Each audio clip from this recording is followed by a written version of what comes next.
Desastres aéreos. Esta reconstituição foi baseada na opinião de especialistas e em fatos sobre o voo. Noite de 24 de agosto de 2001. Um Airbus A330 com 306 passageiros a bordo e com sua capacidade total ficou sem combustível a meio caminho de seu destino sobre o Atlântico.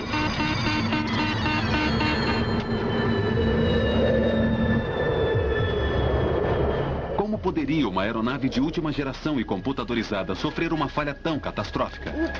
Mayday, Mayday, Mayday. Perdemos os 2 motores por falta de combustível. Estamos planando agora. Estamos a 30 mil pés, descendo à razão de 2.000 pés por minuto. Vamos pousar na água. Coloquem os coletes salva-vidas. O que está acontecendo? Senhor, por favor, calma. Este filme investiga o que aconteceu com o voo 236 da Air Transat. É isso, está acabado. Vamos morrer nos próximos 5 ou 10 minutos. Velocidade aumentando, 203 nós, rápido demais. Protejam suas cabeças agora. Ah, meu Deus! Air Transat.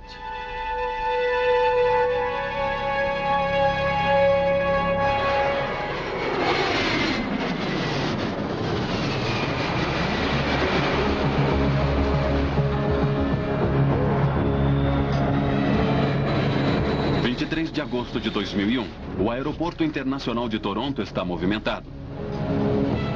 A Air Transat é uma empresa aérea que cresceu rapidamente, tornando-se uma das maiores empresas aéreas no Canadá. Pleno verão traz menos viajantes a negócios e um clima de férias. O destino da Air Transat é Lisboa.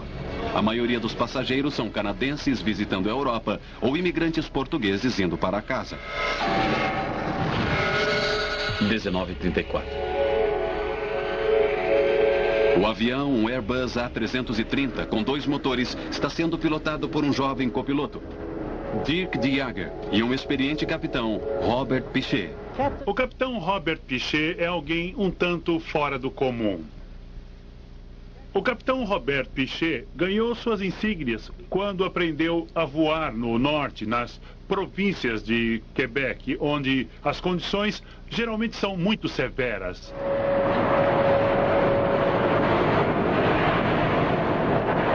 O deck de voo do A330 é ultramoderno. Computadores conectados a mais de 100 sensores a bordo monitoram constantemente a operação do avião. Este filme revela como problemas sérios podem surgir quando os pilotos obtêm leituras incomuns dos computadores e começam a desconfiar delas. Naquela noite, os computadores a decolagem tranquila do voo 236. 236, seguir a 320, Air Canada. Virar à esquerda em Romeu e manter 24 direita. Entendido. Seguir a 320 Air Canada. Virar esquerda em Romeu e manter 24 direita. Com a tripulação de 13 pessoas, o voo 236 tem 306 pessoas a bordo. Mas que legal. 20 horas e 20 minutos. Transat 236, livre para decolar. 240 em 8, pronto para decolar, 24 direita, Transat 236.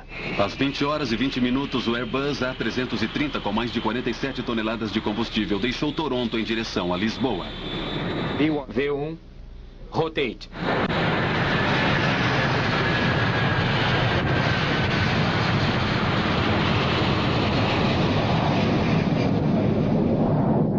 A previsão do tempo para a travessia do Atlântico é boa. Tudo corre tranquilamente no deck de voo, com exceção de um pequeno ajuste na rota. Para evitar congestionamento, o controle aéreo direciona o voo 96 quilômetros ao sul de sua rota original. É uma alteração mínima, mas terá um papel crucial mais tarde. Os passageiros se acomodam para a longa travessia.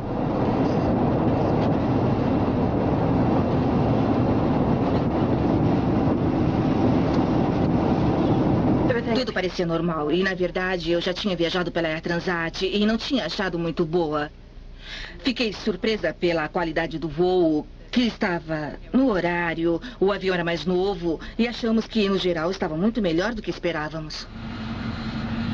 Estamos passando para a nossa próxima checklist. A cada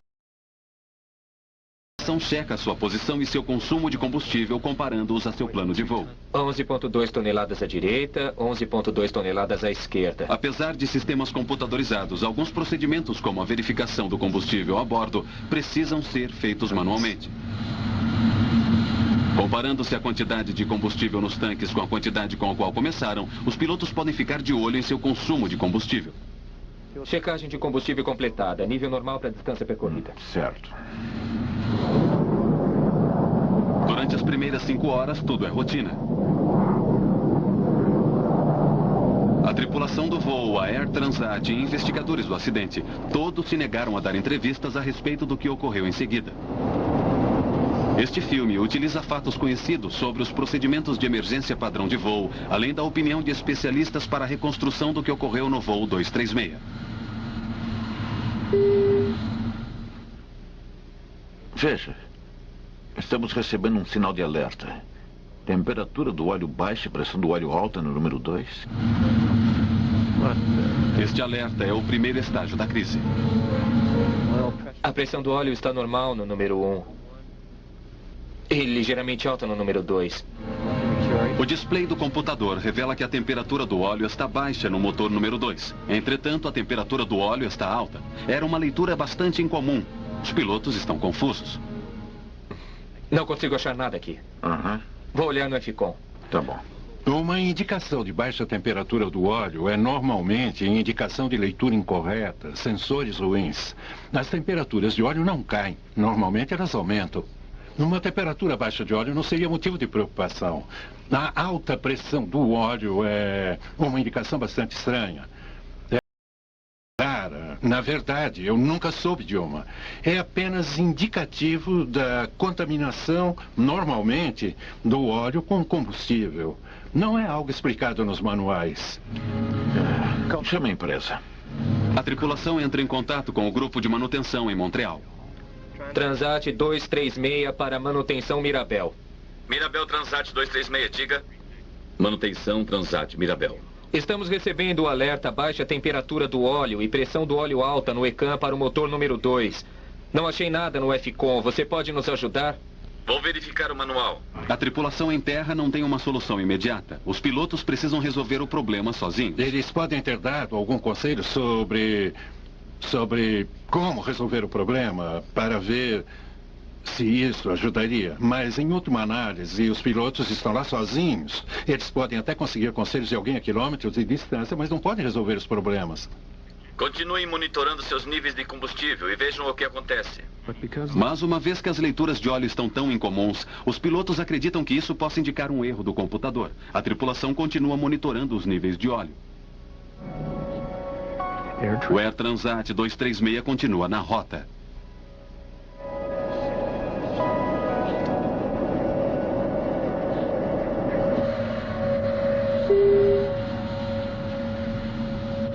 E então, 20 minutos mais tarde, um novo alerta. Alerta de Film Balance? Eu nunca vi isso. Siga as ações ECAM. Eu falo com o tráfego aéreo. No Airbus 330, a maior parte do combustível fica em grandes tanques nas asas. O computador agora detectou que o nível de combustível na direita está significativamente menor do que o nível na esquerda. A tripulação consulta o manual de voo do Airbus, que recomenda a transferência de combustível através de uma válvula especial de alimentação cruzada. O combustível irá, então, passar de um tanque para o outro. Mas antes de abrir a válvula, os pilotos precisam se certificar de que o desequilíbrio do combustível não é provocado por um problema mais sério, como um vazamento de combustível. A última checagem de combustível foi há 10 minutos e estava ok. Nenhuma indicação de vazamento. Continue. Alimentação cruzada. Acionando. Acionada.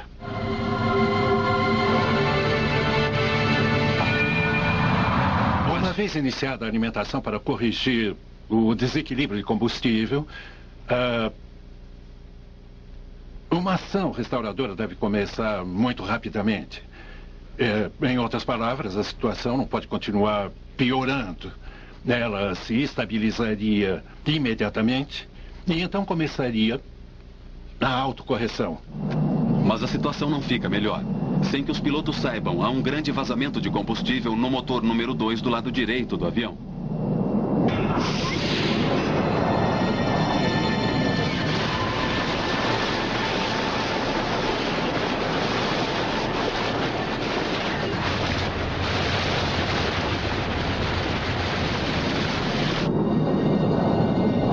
O voo 236 está a cerca de 300 quilômetros da Terra mais próxima, em meio ao Atlântico. 1.000 metros acima do Atlântico, a 300 quilômetros de distância, o voo 236 da Air Transat está em dificuldades. Sem o conhecimento dos pilotos, o motor direito está vazando. O sistema de computador do avião emitiu uma série de alertas, mas os pilotos acreditam que sejam erros do computador. Já tinha visto uma coisa dessas? Não. Nunca. Isso não faz sentido. Mesmo que haja um vazamento, não explica o alerta sobre o sistema de óleo. E estava tudo ok na última checagem a 30 Oeste. Aposto que é um problema do computador. A tarefa de descobrir se está havendo um vazamento fica mais difícil devido ao projeto dos sistemas do Airbus. Os sistemas monitoram centenas e centenas de sensores. E, você sabe, eles podem ser afetados por coisas tão corriqueiras quanto um pouco de geada ou gelo em um sensor, levando a apresentar informações erradas. Não há qualquer sinal de alerta para indicar que o nível de combustível está caindo mais depressa do que o consumo dos motores. Portanto, os pilotos não estão recebendo indicação de que haveria um vazamento de combustível. O combustível não está indo para os tanques da asa direita. E a quantidade de combustível? Está muito baixa, espere. Quando o copiloto completa os cálculos, ele descobre que há alguma coisa muito errada. É menos combustível do que deveríamos ter. Deve ser um vazamento. Cheque de novo. De Jager encontra uma diferença perturbadora. De acordo com os gauges, os tanques da direita estão bem abaixo do nível em que deveriam estar, conforme o plano de voo. E não há praticamente mais nada. E o trim tank? Não há nada nele também.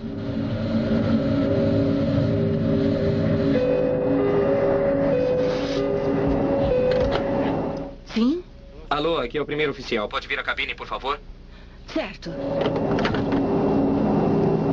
Embora o capitão Vichet ainda acredite que esteja lidando com um problema do computador, ele, no entanto, decide pedir uma verificação visual apenas para confirmar se há um vazamento de combustível.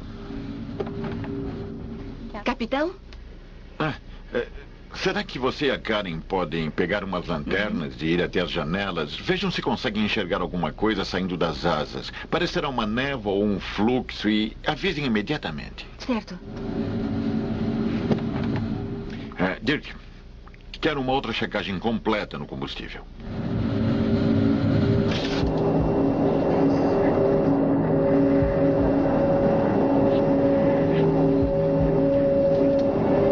Com licença. À luz do dia, o combustível vazando da asa traseira teria sido claramente visível. Entretanto, à noite, mesmo com uma lanterna, o vazamento de combustível é impossível de ser visto.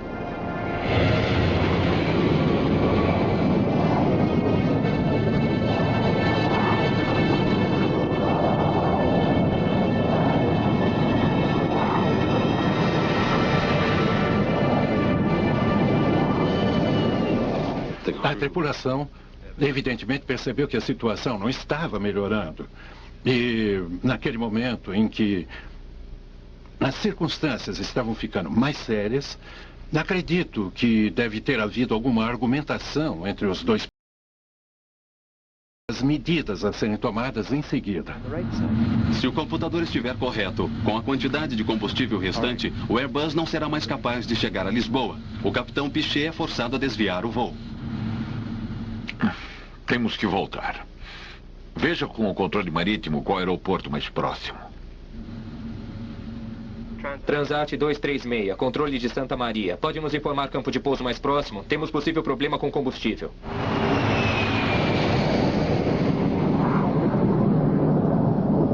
A pista mais próxima está a mais de 300 quilômetros de distância. Mas com o combustível restante, deve ser possível chegar à base militar de Lajes, na minúscula ilha de Terceira, nos Açores. Controle de Santa Maria, Transat 236, prossiga nível de voo 230-390 direto. 350 milhas para threshold. Estão declarando emergência? Aguarde controle de Santa Maria. Ainda não. Deve ser o computador. Transat 236, controle de Santa Maria. Nenhuma assistência solicitada ainda. O voo 236 continua em direção ao sul nos próximos 25 minutos. Tudo na cabine parece normal. Mas na cabine do piloto, as níveis estão piorando. Deve ser o computador. Eu chequei. Não há nada no trem ou no tanque central. E os guides mostram apenas lastro. De acordo com os marcadores, o avião está usando combustível muito mais rapidamente do que o normal. Acreditando ou não nos marcadores, o capitão não tem escolha. Ele precisa alertar o tráfego aéreo. Temos de declarar emergência de combustível. Transat 236, controle de Santa Maria. Controle de Santa Maria, Transat 236, prossiga. Transat 236 declarando emergência de combustível.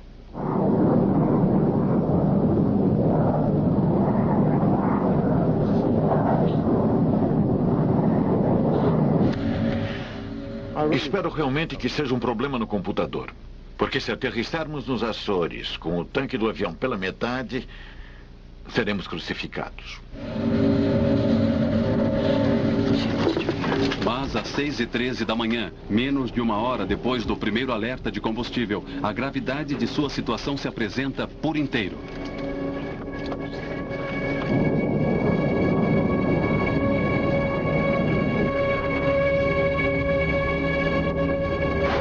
O motor do lado direito fica sem combustível e para de funcionar. Estamos perdendo o motor número 2. Eu não acredito. Vamos lá, impulso máximo no número 1. O que foi isso? O que está acontecendo? As luzes começaram a piscar, o que eu achei muito esquisito, estranho. Com um motor, o Airbus não voará a 13.000 metros. Eles precisam descer rapidamente. Tente transferir combustível do tanque central e do trim tank. Transferindo. Combustível chegando a 0. Não pode ser. Não vamos ficar completamente secos neste avião. Certo. Não podemos ficar a 13.000 metros com apenas um motor. Olhe, vamos descer até 11.000 metros para controlar nossa velocidade. 236 para a Torre de Lajes. Perdemos um motor. O motor se apagou. Entendido, Aeroporto Transat de Lajes. 236. Podemos vê-los no radar principal. Estão a 135 milhas náuticas do campo de Lajes. Estamos a 135 milhas náuticas do campo de Lajes.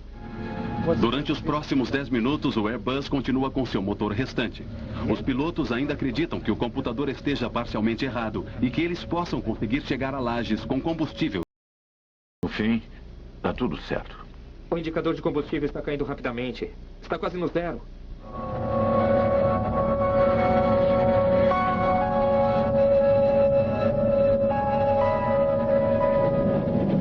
No entanto, 13 minutos após o motor direito ter parado e com ainda 157 quilômetros pela frente, o motor esquerdo começa a falhar.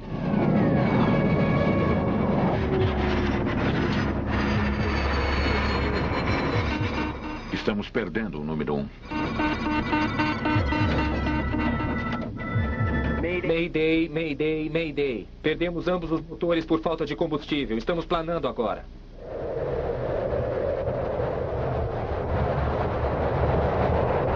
Uma das aeronaves mais sofisticadas da era moderna, levando 306 passageiros e tripulação, é agora nada mais que um gigantesco planador, derivando para baixo em direção ao oceano.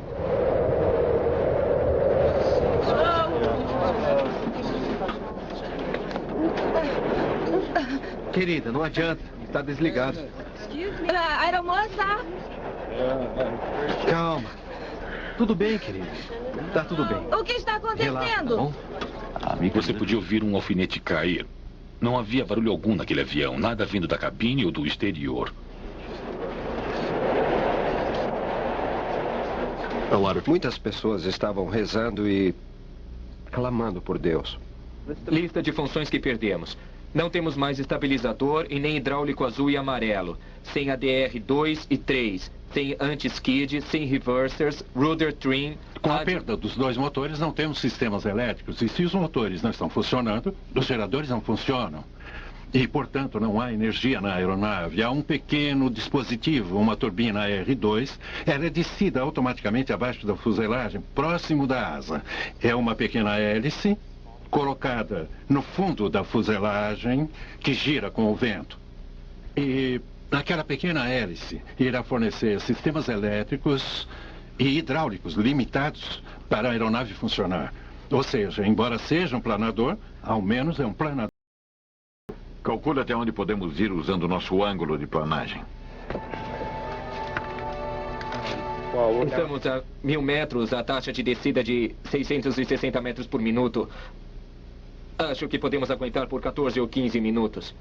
Eu não quero morrer na minha lua de mel. Calma, querida. Eu só tentava acalmá-la, dizendo que daria tudo certo. É muito difícil ficar calma quando você está achando que vai morrer. Sem força, o avião perde 330 metros de altura a cada 5 quilômetros que percorre. Eles podem chegar aos Açores, mas se os pilotos cometerem um erro, terão de enfrentar uma aterrissagem forçada na água. Teremos de descer na água.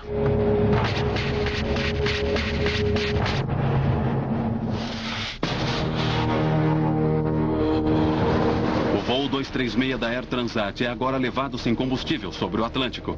Embora seus cálculos iniciais mostrem que eles talvez consigam chegar a Lajes, o capitão Piché precisa agora seguir o procedimento padrão de emergência para um jato de passageiros sobre a água. Prepare a cabine. Certo. A cabine está despressurizando. Precisamos colocar nossas máscaras de oxigênio. A perda de força significa que a cabine logo se despressurizará.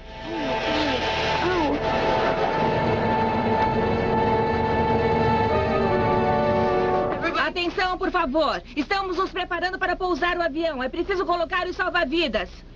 Muita calma. Dentro de, eu diria, 2 minutos, eu vi as comissárias com salva-vidas nas mãos correndo pelos corredores. Obviamente, aquele era um sinal de perigo. O que está acontecendo? Foi a primeira pergunta que me veio à mente. Aeromoça. Um momento. Aqui, aeromoça. Só precisa aprender desse jeito. Bom, de fato você não sabe o que pensar, mas as pessoas começaram a entrar em pânico quando pediram para que colocassem os coletes. Por favor, será uma grande ajuda se a mantiver calma. Um momento, eu já vou. Ai, meu Deus. Calma. Meu melhor amigo estava conversando com o pai dele. O pai dele morrera há 3 anos, mas ele dizia que ia se juntar ao pai dele.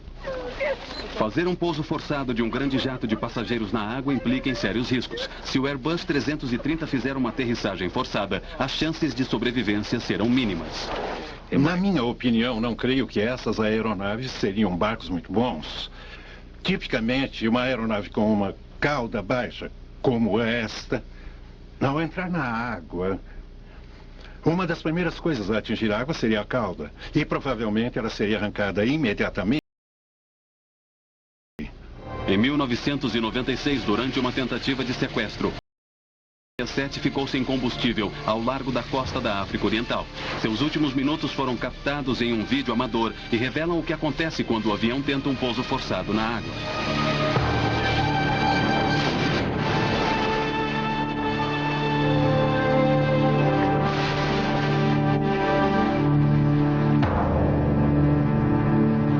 Pessoas a bordo do jato da Ethiopian Airways, somente 50 sobreviveram.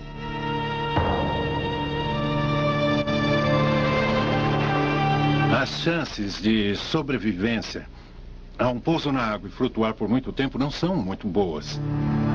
Se o voo 236 da Air Transat efetuar uma manobra semelhante, enfrentará um desfecho igualmente grave.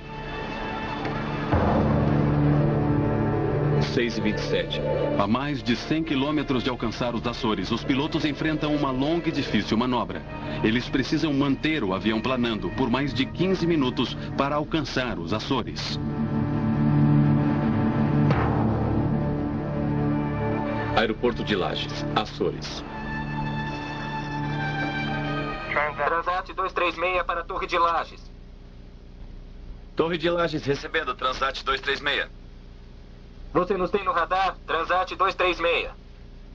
Temos você no radar principal. Confirmando, você está a 130 quilômetros. Transat 236, Torre de Lages. Estamos tentando chegar à pista. Por favor, descreva a direção e comprimento da pista. Torre de Lages, Transat 236. Pista está a 3310. 290 metros de comprimento. Aeroporto sem movimento. À frente de... Transat 236. Não conseguimos ver o aeroporto. Nós lhe diremos quando conseguirmos.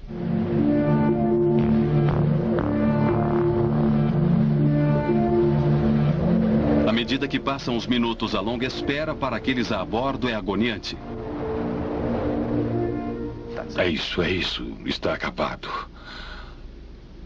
Eu vou morrer nos próximos 5 ou 10 minutos.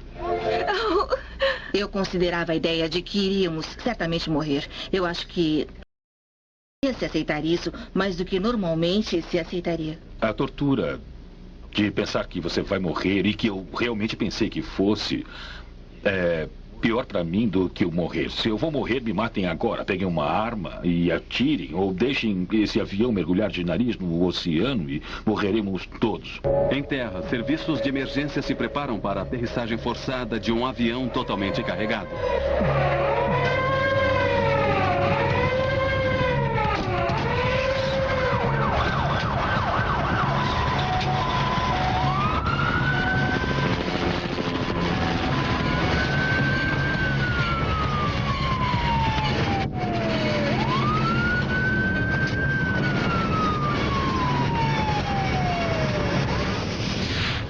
Com 20 quilômetros para chegar, a tripulação agora se prepara para a mais perigosa parte da operação. Colocar seu avião na pista inteiro. Transat 236 para a Torre de Lages. Você tem nossa distância de threshold e o tempo? Entendido, voo 236. Você está a 8 milhas de acordo com o radar principal. Velocidade do ar 280 nós, de acordo com nossas leituras. Visibilidade plena. Você deve ver o aeroporto. Negativo, Torre de Lages. Até agora não conseguimos ver a pista.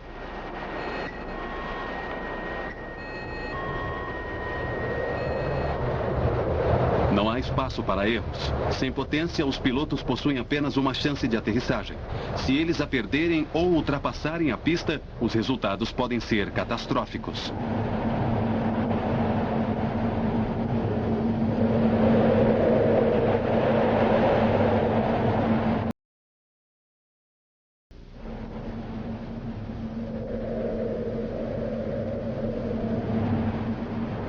Velocidade mínima 440 nós. Velocidade máxima para Gravity Gear 200 nós. Até o último minuto não vamos baixar o trem de pouso. Certo. A tripulação luta para perder altura e velocidade para a aterrissagem. Roger. Entendido, Laje, 6 milhas náuticas. Vamos abrir os slides. Vai desacelerar um pouco. Slides em posição e travados. Ao se aproximarem da pista, sua velocidade aumenta perigosamente. Se forem rápido demais, eles podem sair da pista. O trem de pouso. Esperem. Velocidade indo para menos de 200. Tudo bem. Eu estabilizo a velocidade. Pode me dar a velocidade de pouso, por favor? Sem motores, sem flaps. Velocidade ideal de aproximação é de 170 nós. Está muito rápido. Sim. Mas a pista é bastante longa.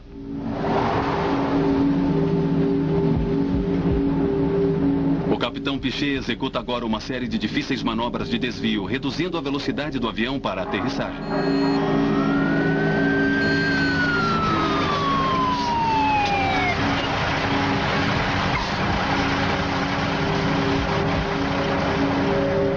O avião estava num ângulo de quase 45 graus. Eu pensei que fôssemos virar e mergulhar direto de nariz. O avião estava circulando a ilha para diminuir a velocidade. E então nós vimos a terra e aí vimos a água. E quando eu vi a água outra vez, eu achei que realmente nossas chances de sobrevivência talvez estivessem perdidas.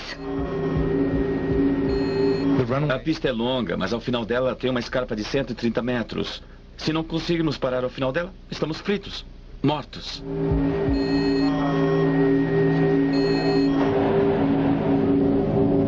A tripulação alinha o Airbus gigante para a aproximação final.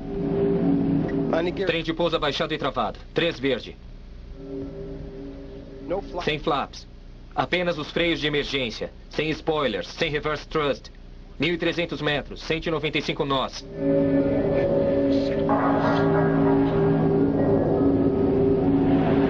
1.000 metros.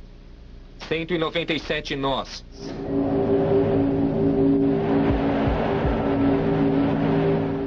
670 metros. 200 nós.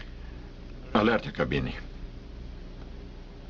Atenção, tripulação. Vamos aterrissar. Por favor, aperte o seu cinto. Vamos, aperte o seu cinto. Protejam as suas cabeças, por favor. Oh, meu Deus. Velocidade vertical de 100 mpm. Estamos indo rápido demais. E a velocidade está aumentando. 203 nós agora. Está rápido demais. 330 metros. 201 nós. Vou manter o nariz para cima. Vamos chegar rápido.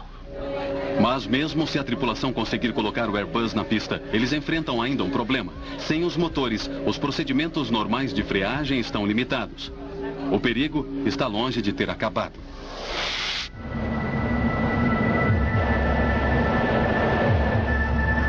Às 6h46.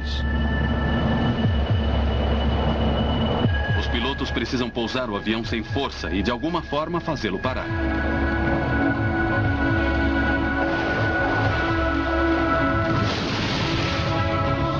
Atenção todos, protejam suas cabeças.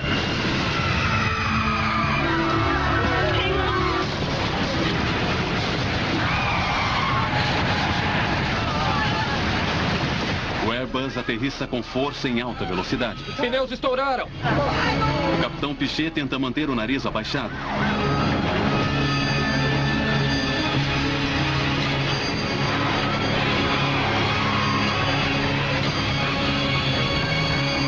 Ai, meu Deus!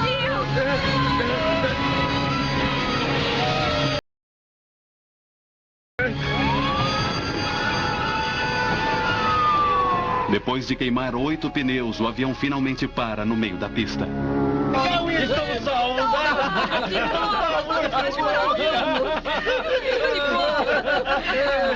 Que beleza! Atenção todos, vamos sair do avião agora! Vamos todos, vamos para fora do avião, por favor! Eu sabia que conseguiria.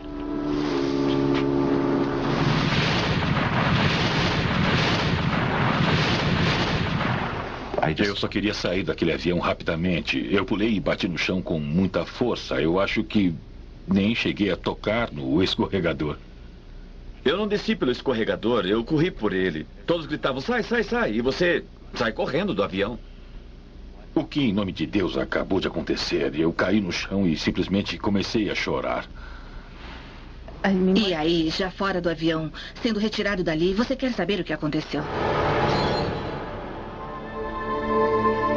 Piché e De Jager pilotaram seu Airbus em potência por mais tempo do que qualquer outro jato de passageiros na história. À medida que as notícias sobre o seu notável feito se espalharam mundo afora, eles se descobrem heróis. Você não está pensando em mais nada além de cuidar da segurança de seus passageiros, sabe? É seu principal objetivo e como não... O outro principal objetivo era fazer o pouso com segurança. Por isso, naquele momento, acho que a experiência contou e teve a ajuda de meu colega e foi por isso que fizemos um pouso bem sucedido. Você está treinando para o pior, mas nunca sabe como vai lidar com situações como essas. E mais tarde, refletindo, acho que lidamos da forma mais profissional e da melhor maneira possível. Foi um sentimento de gratidão ao ver que todos os passageiros estavam bem. Quando surgem essas situações, você nunca sabe o que vai acontecer. Quer dizer, você começa a não acreditar. Ou seja, não faz sentido que um grande jato com 2 motores fique sem potência com 300 pessoas a bordo. Entretanto, embora a história divulgada tenha sido de sucesso, perguntas perturbadoras persistiam. Como uma aeronave tão sofisticada ficou sem combustível? O que exatamente aconteceu com o voo 236? Investigação GPIAA. Longe das câmeras, uma investigação do acidente é iniciada imediatamente pelas autoridades de transporte portuguesas, canadenses e francesas. Verificações iniciais rapidamente confirmaram que todos os tanques de combustível do Airbus estavam de fato vazios. Mas para perder mais de 17 toneladas de combustível em um período de tempo tão curto, significava que eles haviam tido um vazamento maior. A pergunta era, onde? Engenheiros examinaram sistemas de combustível procurando por falhas nos tanques e nos canos de combustível. Não demorou muito e encontraram o que estavam procurando, bem atrás do motor direito. Nesse caso em particular, você tinha um tubo hidráulico relativamente pequeno em comparação com o tubo de combustível maior.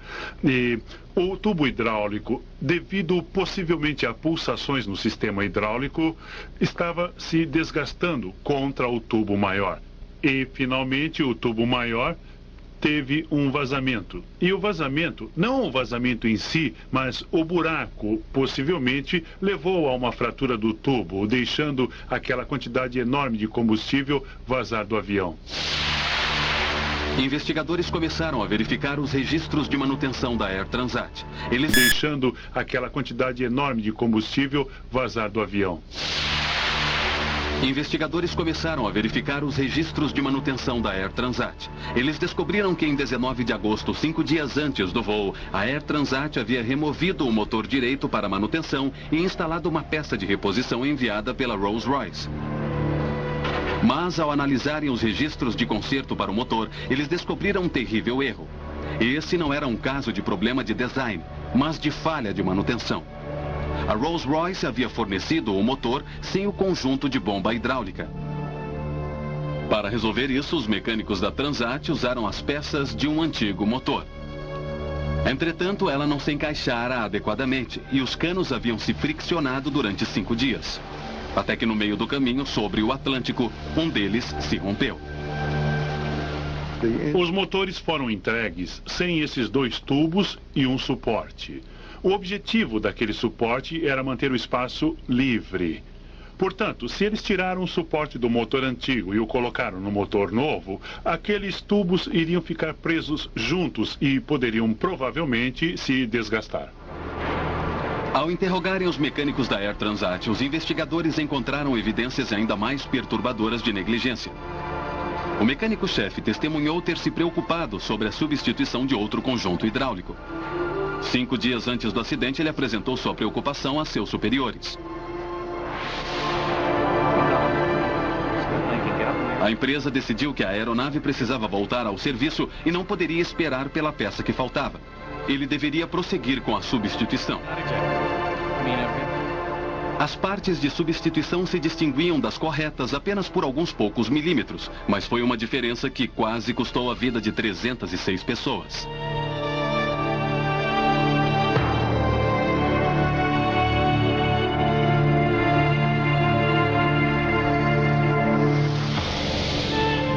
Poucos dias após o acidente, a Air Transat assumiu publicamente a responsabilidade pela falha de manutenção.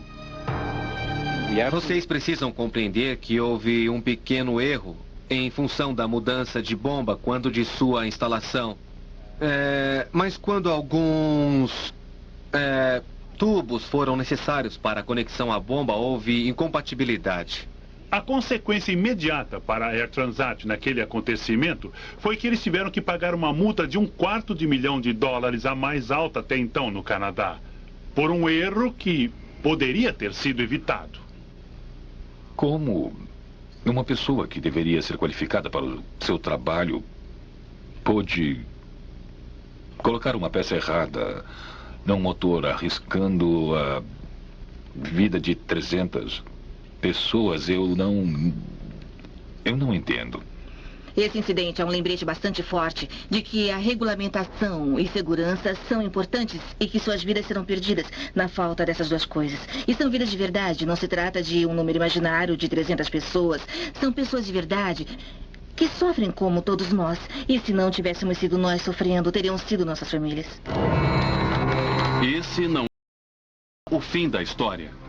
Investigadores voltavam agora sua atenção para a cabine em si.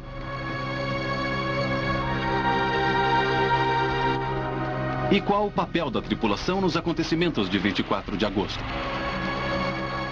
Poderiam eles ter feito mais para evitar a crise? Perguntas importantes permaneciam sem resposta. Perguntas sobre o que teria acontecido no deck de voo. A investigação do Transport Canada sobre o voo 236 da Air Transat descobriu que erros básicos de manutenção haviam levado a um vazamento de combustível. A Air Transat assumiu a responsabilidade e foi pesadamente multada. Mas a atenção agora se voltava para o deck de voo e para o desempenho da tripulação. Que papel eles tiveram na perda do combustível? Alimentação cruzada. Acionando. Quando a tripulação abriu a válvula de alimentação cruzada para transferir combustível do tanque da asa esquerda para o da direita, eles perderam 17 toneladas de combustível em menos de 30 minutos e deixaram de fechar a válvula de alimentação para evitar mais perda. Perdemos os 2 motores por vazamento de combustível. Estamos planando agora. Nos dias que se seguiram ao acidente, o capitão Piché e Jake de Jager foram questionados em detalhes sobre suas ações. Mais de 2 anos depois, as descobertas ainda não vieram a público. O que se segue são possíveis explicações para o curso dos acontecimentos naquela noite, baseados em fatos conhecidos e na opinião de especialistas. Temperatura do óleo alta no número 2. Os alertas de alta pressão de combustível e baixa temperatura de combustível vindos do motor 2 na asa direita não teriam levado os pilotos a suspeitarem de que já houvesse um vazamento de combustível. As indicações que estavam sendo relativas aos sistemas de combustível poderiam não dar à tripulação quaisquer indicações. Eles podem ter se perguntado o que estava causando as indicações errôneas ou mesmo estranhas, mas não há nada errado em minha mente ou no treinamento deles que os fizesse suspeitar que o sistema de combustível estivesse envolvido. Eu aposto que é o computador.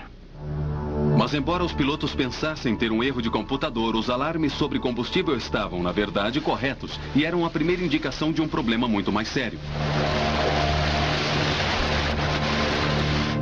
Alerta de fuel imbalance. Eu nunca vi isso. Quando o alerta foi emitido 20 minutos depois, mostrando menos combustível na asa direita do que na esquerda, isso parecia desvinculado dos alarmes sobre combustível. Isso poderia ter reforçado a ideia de que o capitão Piché estivesse enfrentando uma série de erros do computador. Não execute esse procedimento sob suspeita de vazamento de combustível. Apesar das dúvidas, o capitão Piché foi obrigado a seguir os procedimentos da Airbus para corrigir o problema, abrindo a válvula de alimentação. Alimentação cruzada. Acionando.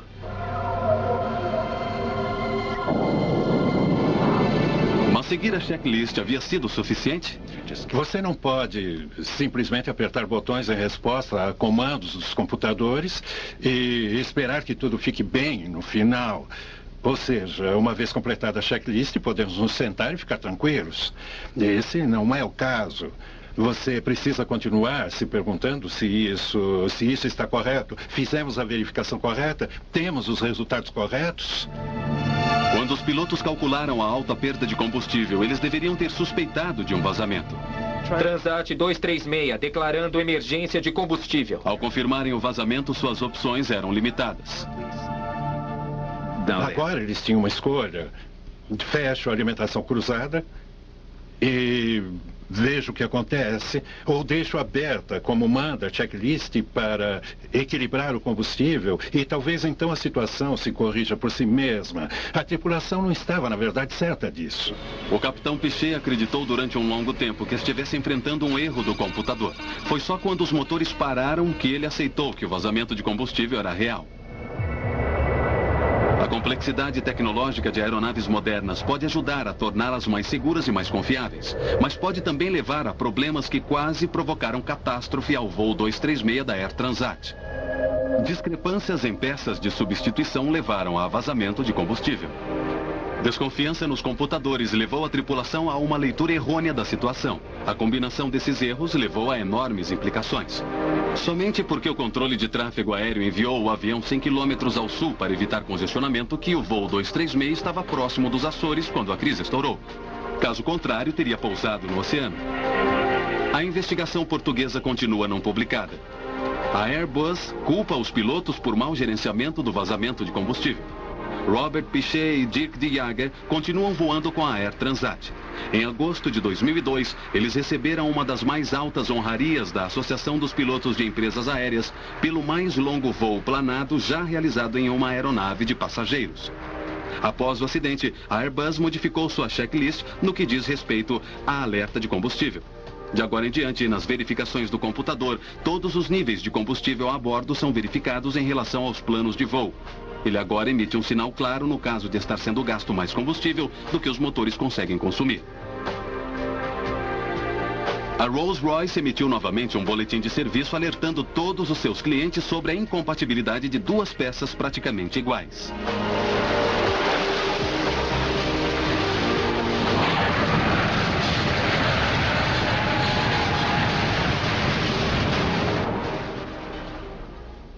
Seja quais forem as circunstâncias, a pressão sob a qual ele estava era tremenda. Ele pousou aquele avião com segurança, estourou apenas 8 dos 12 pneus e salvou 300 pessoas. Ele salvou a vida de todos.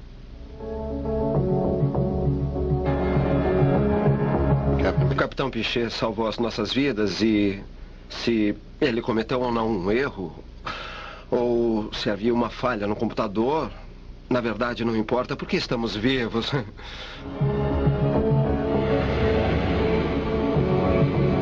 Se eu considero um herói? Não.